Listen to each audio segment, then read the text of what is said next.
So he informs Saul that God is going to raise up a new king to replace him. And so Saul's downfall begins, as God at the same time is working behind the scenes to raise up that new king. It's an insignificant shepherd boy named David. He's the least likely candidate to be king, but the famous story of David and Goliath shows that God's choice of David is not based on his family status, but simply on his radical and humble trust in the God of Israel. And so this story embodies all of the themes of Hannah's poem. Proud Saul and Goliath are brought low, while humble David is exalted. 1 Samuel 15. And Samuel said to Saul, The Lord sent me to anoint you king over his people Israel. Now therefore listen to the words of the Lord. Thus says the Lord of hosts, I have noted what Amalek did to Israel in opposing them on the way when they came up out of Egypt. Now go and strike Amalek and devote to destruction all that they have. Do not spare them, but kill both man and woman, child and infant, ox and sheep, camel and donkey. So Saul summoned the people and numbered them in Telaim, 200,000 men on foot, and 10,000 men of Judah. And Saul came to the city of Amalek, and lay in wait in the valley. Then Saul said to the Kenites, Go, depart, go down from among the Amalekites, lest I destroy you with them. For you showed kindness to all the people of Israel when they came up out of Egypt. So the Kenites departed from among the Amalekites. And Saul defeated the Amalekites from Havilah as far as Shur, which is east of Egypt. And he took Agag, the king of the Amalekites, alive, and devoted to destruction all the people with the edge of the sword. But Saul and the people spared Agag and the best of the sheep, and of the oxen, and of the fattened calves and the lambs, and all that was good, and would not utterly destroy them. All that was despised and worthless they devoted to destruction. The word of the Lord came to Samuel. I regret that I have made Saul king, for he has turned back from following me and has not performed my commandments. And Samuel was angry, and he cried to the Lord all night. And Samuel rose early to meet Saul in the morning. And it was told Samuel, Saul came to Carmel, and behold, he set up a monument for himself, and turned and passed on, and went down to Gilgal. And Samuel came to Saul, and Saul said to him, Blessed be you to the Lord. I have performed the commandment of the Lord. And Samuel said, What then is this bleating of the sheep in my ears, and the lowing of the oxen that I hear? Saul said, They have brought them from the Amalekites, for the people spared the best of the sheep and of the oxen to sacrifice to the Lord your God, and the rest we have devoted to destruction. Then Samuel said to Saul, Stop. I will tell you what the Lord said to me this night. And he said to him, Speak. And Samuel said, Though you are little in your own eyes, are you not the head of the tribes of Israel? The Lord anointed you king over Israel. And the Lord sent you on a mission and said, Go, devote to destruction the sinners, the Amalekites, and fight against them until they are consumed. Why then did you not obey the voice of the Lord? Why did you pounce on the spoil and do what was evil in the sight of the Lord? And Saul said to Samuel, I have obeyed the voice of the Lord. I have gone on the mission on which the Lord sent me. I have brought Agag, the king of Amalek, and I have devoted the Amalekites to destruction. But the people took of the spoil sheep and oxen, the best of the things devoted to destruction, to sacrifice to the Lord your God in Gilgal. And Samuel said, Has the Lord as great delight in burnt offerings and sacrifices as in obeying the voice of the Lord? Behold, to obey is better than sacrifice, and to listen than the fat of rams. For rebellion is as the sin of divination, and presumption is as iniquity and idolatry. Because you have rejected the word of the Lord, he has also rejected you from being king. Saul said to Samuel, I have sinned, for I have transgressed the commandment of the Lord in your words, because I feared the people and obeyed their voice. Now therefore, please, pardon my sin and return with me, that I may worship the Lord. And Samuel said to Saul, I will not return with you, for you have rejected the word of the Lord, and the Lord has rejected you from being king over Israel." As Samuel turned to go away, Saul seized the skirt of his robe, and it tore. And Samuel said to him, "The Lord has torn the kingdom of Israel from you this day, and has given it to a neighbor of yours who is better than you. And also the glory of Israel will not lie or have regret, for he is not a man that he should have regret." Then he said, I have sinned. Yet honor me now before the elders of my people and before Israel, and return with me that I may bow before the Lord your God." So Samuel turned back after Saul, and Saul bowed before the Lord. Then Samuel said, "Bring here to me Agag, the king of the Amalekites." and Agag came to him cheerfully. Agag said, "Surely the bitterness of death is past." and Samuel said, "As your sword has made women childless, so shall your mother be childless among women." And Samuel hacked Agag to pieces before the Lord in Gilgal. Then Samuel went to Ramah, and Saul went up to his house in Gibeah of Saul. And Samuel did not see Saul again until the day of his death. But Samuel grieved over Saul, and the Lord regretted that he had made Saul king over Israel. 1 Samuel 16. The Lord said to Samuel, How long will you grieve over Saul, since I have rejected him from being king over Israel? Fill your horn with oil and go. I will send you to Jesse the Bethlehemite, for I have provided for myself a king among his sons. And Samuel said, "How can I go? If Saul hears it, he will kill me."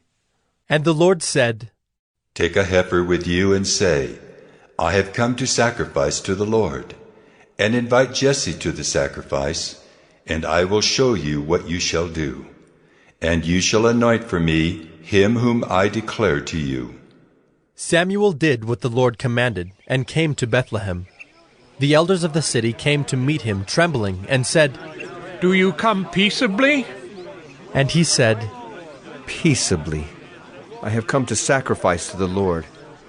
Consecrate yourselves and come with me to the sacrifice." And he consecrated Jesse and his sons, and invited them to the sacrifice. When they came, he looked on Eliab and thought, "Surely the Lord's anointed is before him." But the Lord said to Samuel, Do not look on his appearance or on the height of his stature, because I have rejected him. For the Lord sees not as man sees. Man looks on the outward appearance, but the Lord looks on the heart. Then Jesse called Abinadab, and made him pass before Samuel. And he said, "Neither has the Lord chosen this one." Then Jesse made Shammah pass by. And he said, "Neither has the Lord chosen this one." And Jesse made 7 of his sons pass before Samuel. And Samuel said to Jesse, "The Lord has not chosen these." Then Samuel said to Jesse, "Are all your sons here?" and he said, There remains yet the youngest, but behold, he is keeping the sheep.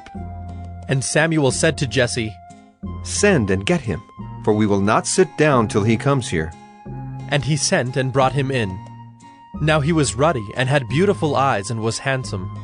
And the Lord said, Arise, anoint him, for this is he. Then Samuel took the horn of oil, and anointed him in the midst of his brothers. And the Spirit of the Lord rushed upon David from that day forward. And Samuel rose up and went to Ramah. Now the Spirit of the Lord departed from Saul, and a harmful spirit from the Lord tormented him. And Saul's servants said to him, Behold now, a harmful spirit from God is tormenting you. Let our Lord now command your servants who are before you to seek out a man who is skillful in playing the lyre. And when the harmful spirit from God is upon you, he will play it, and you will be well.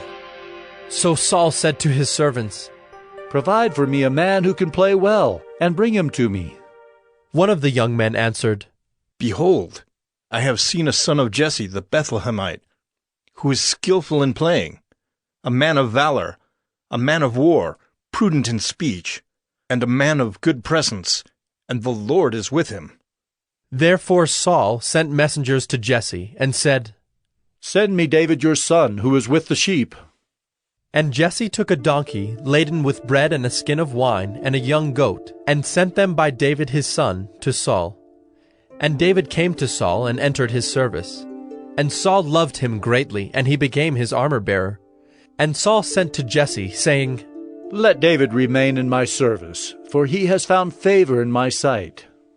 And whenever the harmful spirit from God was upon Saul, David took the lyre and played it with his hand. So Saul was refreshed and was well, and the harmful spirit departed from him. 1 Samuel 17. Now the Philistines gathered their armies for battle, and they were gathered at Soko, which belongs to Judah, and encamped between Soko and Azekah, in Ephes-dammim.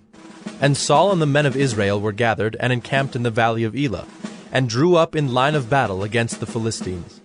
And the Philistines stood on the mountain on the one side, and Israel stood on the mountain on the other side, with a valley between them. And there came out from the camp of the Philistines a champion named Goliath of Gath, whose height was 6 cubits and a span. He had a helmet of bronze on his head, and he was armed with a coat of mail, and the weight of the coat was 5,000 shekels of bronze. And he had bronze armor on his legs, and a javelin of bronze slung between his shoulders. The shaft of his spear was like a weaver's beam, and his spear's head weighed 600 shekels of iron. And his shield-bearer went before him. He stood and shouted to the ranks of Israel, Why have you come down to draw up for battle? Am I not a Philistine? And are you not servants of Saul? Choose a man for yourselves, and let him come down to me. If he is able to fight with me and kill me, then we will be your servants. But if I prevail against him and kill him, then you shall be our servants and serve us. And the Philistine said, I defy the ranks of Israel this day.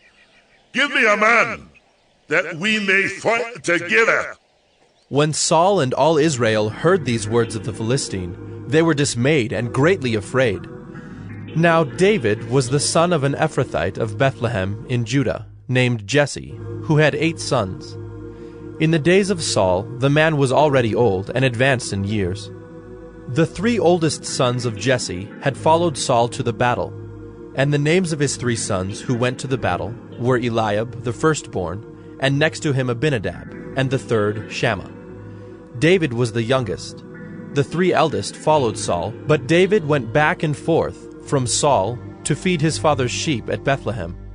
For 40 days the Philistine came forward and took his stand, morning and evening. And Jesse said to David his son, Take for your brothers an ephah of this parched grain and these 10 loaves, and carry them quickly to the camp to your brothers. Also take these 10 cheeses to the commander of their 1,000. See if your brothers are well, and bring some token from them. Now Saul and they, and all the men of Israel, were in the valley of Elah, fighting with the Philistines. And David rose early in the morning, and left the sheep with a keeper, and took the provisions, and went, as Jesse had commanded him. And he came to the encampment as the host was going out to the battle line, shouting the war cry. And Israel and the Philistines drew up for battle, army against army. And David left the things in charge of the keeper of the baggage, and ran to the ranks, and went and greeted his brothers. As he talked with them, behold, the champion, the Philistine of Gath, Goliath by name, came up out of the ranks of the Philistines, and spoke the same words as before. And David heard him. All the men of Israel, when they saw the man, fled from him, and were much afraid. And the men of Israel said, Have you seen this man who has come up? Surely he has come up to defy Israel. And the king will enrich the man who kills him with great riches, and will give him his daughter, and make his father's house free in Israel. And David said to the men who stood by him, What shall be done for the man who kills this Philistine, and takes away the reproach from Israel? For who is this uncircumcised Philistine, that he should defy the armies of the living God? And the people answered him in the same way, So shall it be done to the man who kills him. Now Eliab, his eldest brother, heard when he spoke to the men. And Eliab's anger was kindled against David, and he said, Why have you come down? And with whom have you left those few sheep in the wilderness? I know your presumption and the evil of your heart, for you have come down to see the battle. And David said, What have I done now? Was it not but a word? And he turned away from him toward another, and spoke in the same way, and the people answered him again as before. When the words that David spoke were heard, they repeated them before Saul, and he sent for him. And David said to Saul, Let no man's heart fail because of him. Your servant will go and fight with this Philistine.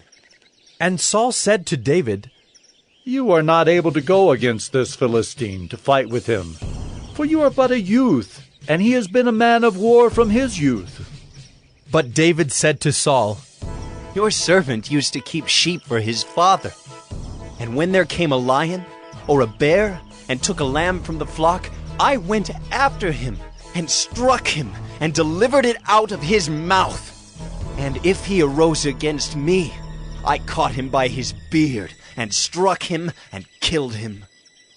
Your servant has struck down both lions and bears, and this uncircumcised Philistine shall be like one of them, for he has defied the armies of the living God. And David said, The Lord who delivered me from the paw of the lion and from the paw of the bear will deliver me from the hand of this Philistine. And Saul said to David, Go, and the Lord be with you. Then Saul clothed David with his armor. He put a helmet of bronze on his head, and clothed him with a coat of mail. And David strapped his sword over his armor. And he tried in vain to go, for he had not tested them. Then David said to Saul, I cannot go with these, for I have not tested them. So David put them off. Then he took his staff in his hand, and chose 5 smooth stones from the brook, and put them in his shepherd's pouch. His sling was in his hand, and he approached the Philistine. And the Philistine moved forward and came near to David, with his shield-bearer in front of him. And when the Philistine looked and saw David, he disdained him, for he was but a youth, ruddy and handsome in appearance. And the Philistine said to David, Am I a dog, that you come to me with sticks? And the Philistine cursed David by his gods. The Philistine said to David, Come to me, and I will give you flesh to the birds of the air and to the beasts of the field. Then David said to the Philistine, You come to me with a sword, and with a spear, and with a javelin, but I come to you in the name of the Lord of hosts, the God of the armies of Israel, whom you have defied. This day the Lord will deliver you into my hand, and I will strike you down and cut off your head. And I will give the dead bodies of the host of the Philistines this day to the birds of the air and to the wild beasts of the earth, that all the earth may know that there is a God in Israel, and that all this assembly may know that the Lord saves not with sword and spear, for the battle is the Lord's, and he will give you into our hand. When the Philistine arose and came and drew near to meet David, David ran quickly toward the battle line to meet the Philistine. And David put his hand in his bag, and took out a stone, and slung it, and struck the Philistine on his forehead. The stone sank into his forehead, and he fell on his face to the ground. So David prevailed over the Philistine with a sling and with a stone, and struck the Philistine and killed him. There was no sword in the hand of David. Then David ran and stood over the Philistine, and took his sword, and drew it out of its sheath, and killed him and cut off his head with it. When the Philistines saw that their champion was dead, they fled.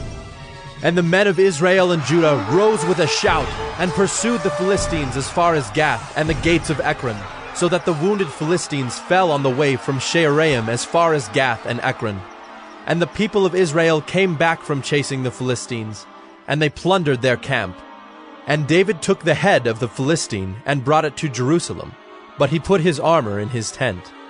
As soon as Saul saw David go out against the Philistine, he said to Abner, the commander of the army, Abner, whose son is this youth? And Abner said, As your soul lives, O king, I do not know. And the king said, Inquire whose son the boy is. And as soon as David returned from the striking down of the Philistine, Abner took him and brought him before Saul with the head of the Philistine in his hand. And Saul said to him, Whose son are you, young man? And David answered, I am the son of your servant Jesse the Bethlehemite.